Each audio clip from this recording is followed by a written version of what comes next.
Good morning, Hojo staff, students, and families. Yate Ben. We're ready to start our day. It's Tuesday, September 2nd.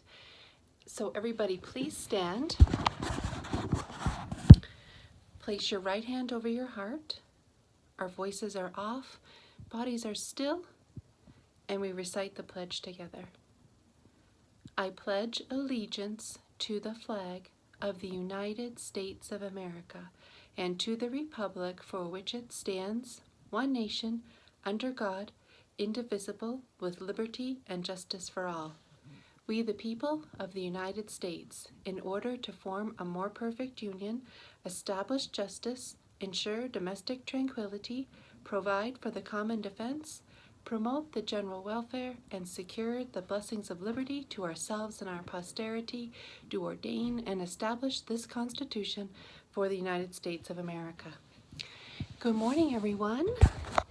So today we're going to listen to some music, and we know we've been listening to Vivaldi, right? Antonio Vivaldi, The Four Seasons. I'm going to play a season, and you tell me, what season are we listening to?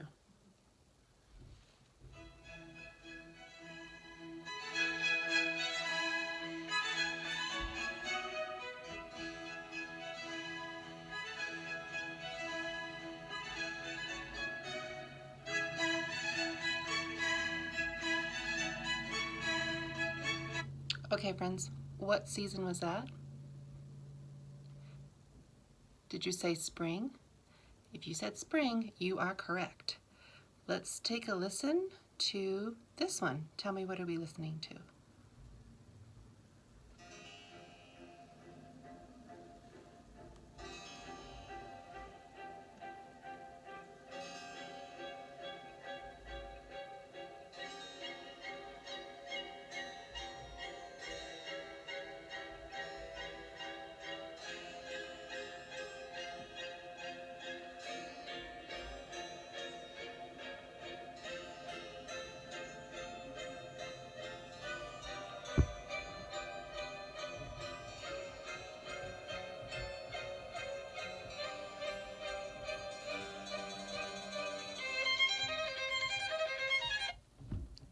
What are we listening to? Which season was that? Winter. That's right. And we only have 3, right, that we've listened to so far. So what would this one be?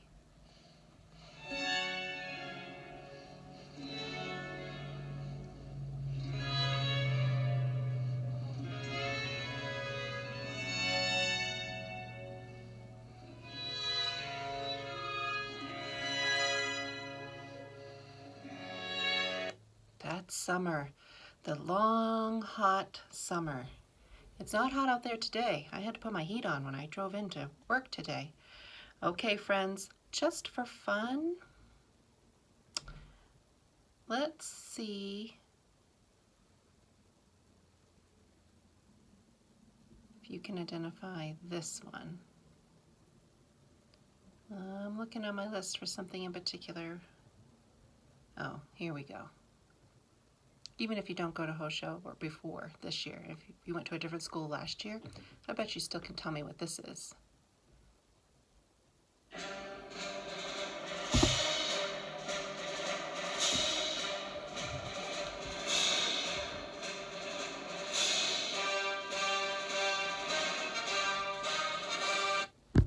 What's that we're listening to? Now you may have said Star Wars, but that's actually, it's from Star Wars. It's the Imperial March. And who was the composer? John Williams. That's right, friends. Yes, the Imperial March. Okay, remember being in that room, playing that nice and loud every day? Feel like, wow, we're ready to start our day. Okay, so for a poem this week, we said the poem is by Eloise Greenfield, and it's called By Myself. When I'm by myself and I close my eyes, I'm a twin. I'm a dimple in a chin. I'm a room full of toys. I'm a squeaky noise. I'm a gospel song. I'm a gong. I'm a leaf turning red. I'm a loaf of brown bread. I'm whatever I want to be and anything I care to be. And when I open my eyes, what I care to be is me. So by myself, right? We said, you are the, what did Dr. Seuss say? You are, no one is youer than you. You are the only you, right? And so when you are by yourself and you close your eyes, you might not imagine yourself to be a squeaky noise or a loaf of brown bread. You might choose something else, right? But that when we're by ourselves, we can use our imagination and think about what it might be to be many different things. You know, I just realized I said it was Tuesday. It's not. It's Wednesday. It's Wednesday, September 2nd. Going back in time. So let's talk about some artwork. So you can see behind me, maybe I'll move to this side today. Whoop, right there. Who's over my shoulder? That's right, Mona Lisa. And who painted the Mona Lisa? Leonardo da Vinci. That's right. And then we said we had another piece of his work that we looked at, which is The Last Supper, right, by Leonardo da Vinci. Today I want to show you a different one. This one is called, it's a sketch, it's called The Vitruvian Man. And this sketch is really interesting. You probably can't see it that clearly. You might have to Google it and take a closer look. But this is a math problem, a science problem, an art, a piece of art. It talks about, it shows us Leonardo da Vinci's philosophy and religion. It shows so many things. Because here is a depiction of a man inside a square and inside a circle.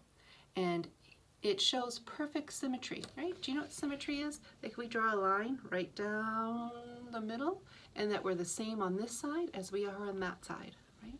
So that's symmetrical. And he shows the perfect symmetry of a man inside a circle and inside a square. And so legs together and arms out forms a perfect square, legs outstretched, arms outstretched, and it makes a perfect circle. And this, Leonardo would believe that no one's youer than you, because he would say that you are fearfully and wonderfully made, that you are an amazing being, and that you're beautiful because you're symmetrical. And this also, back in the day, they were trying to figure things out, like in science. They wanted to know, where was man in relation to the universe? And many times they came up with the idea that man was the center of the universe.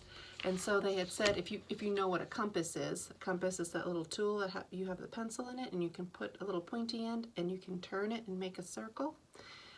You'll be using those as you get up there in grades. But if they believed if you took a compass and put it in your belly button, that's the middle of your body, and you had a pencil and could draw around the outside, it would create a perfect circle. And so they thought about man being the center of the universe. And then they also thought about man being in the center of like a chain of beings in a religious sense. So there was God and angels and the heavens, like the planets and the stars, and then there was man, and then there were animals, and then there were demons, and all the way down to the devil. And that this is a depiction of that philosophy, that man's the center of this chain of beings and the center of the universe, and that man is a perfect being. And we know we're not perfect with our personalities and our choices, but as far as our created being, that we were perfect. So that's Leonardo da Vinci's depiction of the perfect man, the Vitruvian Man. So let's not forget, that's right, Emanuel Leutze, Washington crossing the Delaware, Renoir's Girl with the Watering Can, and Renoir's Two Sisters. That's right. Quick, tell me what we have here. Washington Monument, U.S. Capitol Building, White House in the front, whoops, White House in the back. That's right. We need to learn our nation's buildings. And where are all those buildings located? Washington, D.C. Correct. No birthdays today again. So happy on birthday, everyone. And we do have some Chromebooks here at the school. I sent out an email yesterday. So if you do not have one and you need one, still come to the school and pick one up. The other thing that we need you to do is make sure you tell me for sure, one way or the other, if you're going to be doing any school time to start. So we have created some schedules for our students who have already told us during the parent-teacher conference that they wanted some time in school. We're going to start off a little bit slow, maybe 1 or 2 days a week, and then increase that depending on how many days we have available. Some people wanted as many as 4 days, but if I give everybody 4 days and then somebody says they want a couple of days, then I have to take days away from people, and I don't want to do that. So we're just going to say we're going to start with a couple of days and see how it goes. If lots of people are wanting to come into school, then we might have to keep it that way, because we can only have about 9 or 10 in a class at the most in the younger grades, and in the older grades we can only have 5 to 1. So it makes it really hard to give everybody 4 days at school. But hopefully this will be behind us soon, and we can go on with life as normal and have everybody back. Lots of people have been asking me about uniforms. For the first week or 2 that we're at school, we'll just have people wear what they want. And I think we're just gonna go with t-shirts for now, because I think everybody's gonna be uncomfortable enough wearing a mask and getting used to that, that if you want to wear comfortable pants or shorts or whatever you feel best in, that you can come to school that way. And then once we have our school shirts, you can wear the t-shirt. And then maybe one day, when we know we're coming back for good and that everybody can be in the class, we'll order the uniforms. We didn't want anyone to have to pay to have the uniforms if we weren't going to use them all every day. And we did have an announcement that we can do universal school lunch. So it was that you had to apply originally, so everyone filled out the paperwork to apply for free or reduced lunch, but now it's available to everybody. Free lunch for all students. So when you come to school, you'll have a meal, or if you need a meal, you can drive up to the window and get your meal that way. So that's all we have for announcements right now. So let's say our student pledge. I will do the good, I will learn the true, and I will love the beautiful. And I hope you have a great day today.